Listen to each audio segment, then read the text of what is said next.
And now at 5, new details in the shooting death of ODRC Lieutenant Rodney Osborne. He was shot nearly 2 weeks ago during a training at the ODRC's Pickaway County facility. That day, a spokeswoman called it a tragic accident. Tonight, documents reveal it is now being investigated as reckless homicide.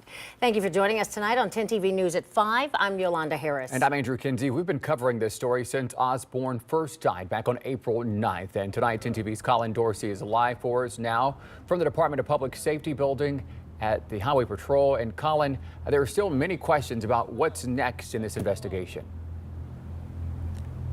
Right, there are still a lot of questions left today that we are trying to find out because this new 18-page document from the Ohio State Highway Patrol doesn't reveal a lot that we didn't already know. It's very heavily redacted, but one thing that we did learn today is that someone is being investigated for reckless homicide.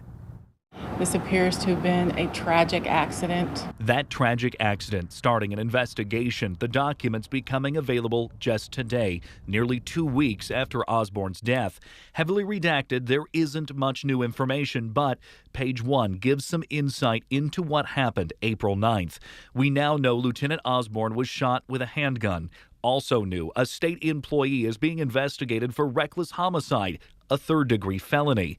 That man's name also redacted, but it does identify 12 people who were witnesses that day. When you have 12 witnesses to any offense or anything as human beings, you may get 12 different versions of what they saw and what they heard and what they believe happened. Former Franklin County prosecutor Ron O'Brien not commenting directly on the incident, but instead that reckless homicide investigation. Recklessly has substantially more than just mere negligence, and it's when you know there's a perceived risk and nevertheless you disregard it, and it's likely it's going to cause a certain result. This investigation still ongoing as the community and workforce tries to heal. Osborne was a 13-year employee of the Southern Ohio Correctional Facility in Lucasville, moving up the ranks to a commander position of a special response team. His personnel file outlining a few moments that set him apart, a special recognition for finding 2 shanks hidden inside a boot during a shakedown in 2017. Last week, his colleagues gave their final goodbyes to the lieutenant who had just received Employee of the Year.